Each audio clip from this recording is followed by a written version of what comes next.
Привет! Довольно часто в аниме главный герой слабого становится очень сильным. На это могут быть разные причины. В этом видео я для тебя подготовил топ-10 аниме, где главный герой слабый, но становится суперсильным. А с тобой Сумрак. Погнали!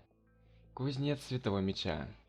Когда-то в этом мире была жестокая война нарушенного завета между людьми и демонами. Вторые были изгнаны, в результате чего было большое количество жертв. Но ненадолго установившееся спокойствие ничего не дало. В этом была убеждена на своем печальном опыте Сесилия Кэмпбелл, юный рыцарь из торгового городка Хаустауна. При первом же серьезном бое она сломала свое фамильное оружие, а помог ей избежать беды незнакомец, вооруженный японской катаной. Неизвестный юнец, как оказалось, не просто кузнец, а наследник великого мастера.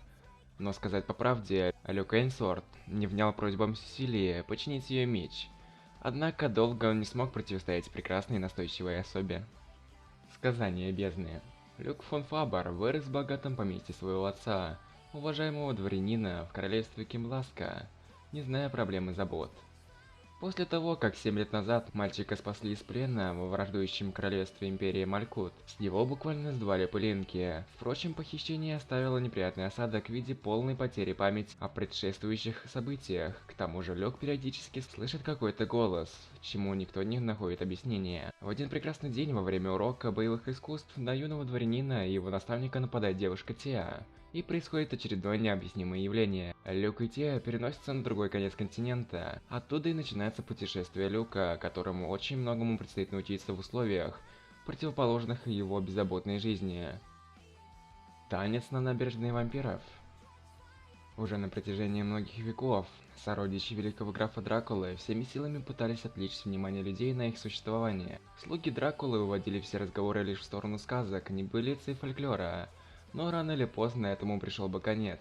Наша юная героиня, принцесса Мина Цепеш, которая является потомком графа Дракула, решает изменить правила, желая открыть миру правду. Она поселяется среди простых людей. Но для того, чтобы поселиться рядом с человеком, Мине приходится выплатить государственный налог одной из азиатских стран. Причем сделать это втайне от всех, не раскрывая имен и своих карт. Далее необходимо построить величайший искусственный остров в Токийском заливе, который впоследствии получит название «Берег вампиров». Но тайна раскрывается, взорвавшаяся бомба. Таким можно назвать эффект раскрытия человечеству всей правды. Человечеству придется признать существование вампиров, которые не хотят зла. Многим такая правда стала не по душе, и поэтому они решают истребить Мину. Чайка и гроб. Магия и волшебство могут создавать, а могут и разрушать, приносить страдания и боль.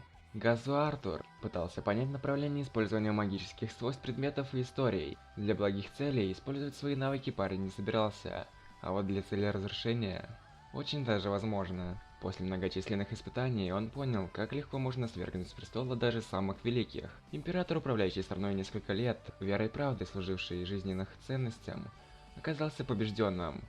Его останки превратились в мощи артефактов, которые для усиления своих разрушительных возможностей решил использовать Газу. Хранители крыльев. Иной мир, вселенная с именем Кламп. А в этом мире живут принцесса Сакура и археолог, который может неделями пропадать на раскопках. Они встретились и полюбили друг друга, но счастье казалось недолгим. Многих людей привлекает скрытая сила принцессы. Их посланцы постоянно пытаются убить Сакуру. Сакура попадает в пустыню, где сама судьба отнимает у нее память, и словно птица разносит крылья памяти по миру и пространствам. На помощь любимой Сиаран решает привлечь союзников. Они должны найти и собрать все перья памяти, восстановить справедливость. Нашему герою начинает помогать ведьма измерений. Она подыскивает и собирает команду. Но за подобные услуги много просят. Хотя герой уверен, что это того стоит. Несокрушимая магическая кукла. В мире этого аниме соединились вместе магия и механика. Появились различного рода автоматы, которые просто выполняют команду оператора, а также более продвинутые киборги, настоящий искусственный интеллект. Создатели таких существ были вынуждены идти на грани законов природы, соединяя магией бездушные материалы и живую плоть, чтобы сотворить такое. Наш главный герой, 17-летний Райса Накабане, дает слово служить таинственному Сёки Карюсай, когда она спасает его от смерти. Сам парень теряет всю свою семью и жаждет найти убийцу. Девушка соглашается помочь, но сначала ему придется тренироваться с лучшим творением Сёку, киборгом-бойцом Яей, которую практически невозможно отличить от человека. Баскетбол Куроко. Кроку Тецу и Кагами Тайга – новички-первогодки, которые с самого начала тренировок заявляют о себе как игроках основы. Кагами только вернулся на родину из США, и будучи удивлен низким уровнем профессионализма игроков, решает во что бы то ни стало вывести команду на национальный чемпионат. В лице Куроку все узнают призрачного шестого игрока средней школы Тейка, которые 3 года подряд становятся чемпионами. Вместе они пытаются выйти на национальный уровень, обыграв при этом поколение чудес, которые теперь играют за совершенно разные команды и являются их прямым оппонентом. Доблесть рыцаря-неудачника. Есть некий мир, в котором человеческая душа способна превратиться в магическое оружие, но не все так называемые маги-рыцари способны провернуть этакий трюк. Так и студенты Ики Кураганы обучаются мастерству рыцарей магии. Но, к сожалению, Ики по-крупному не везет, поэтому ему дали прозвище «Рыцарь-неудачник». Ко всему этому паренек был вынужден остаться на второй год. В это время появляется новый руководитель учебного заведения, который вводит необычное правило. Оно гласит, что рыцари, чьи способности находятся на одном уровне, должны проживать вместе. Так новой соседкой по комнате Ики становится Стелла Вермиллион. Она иностранная принцесса, красавица и гений магии, появляющийся, если верить слухам, раз в десятилетие. Их первая встреча оказалась достаточно пикантной, поэтому неудивительно, что закончилась непониманием и дуэлью. Дуэлью, после которой проигравший обязан упасть в подчинение победителю. Аватар короля.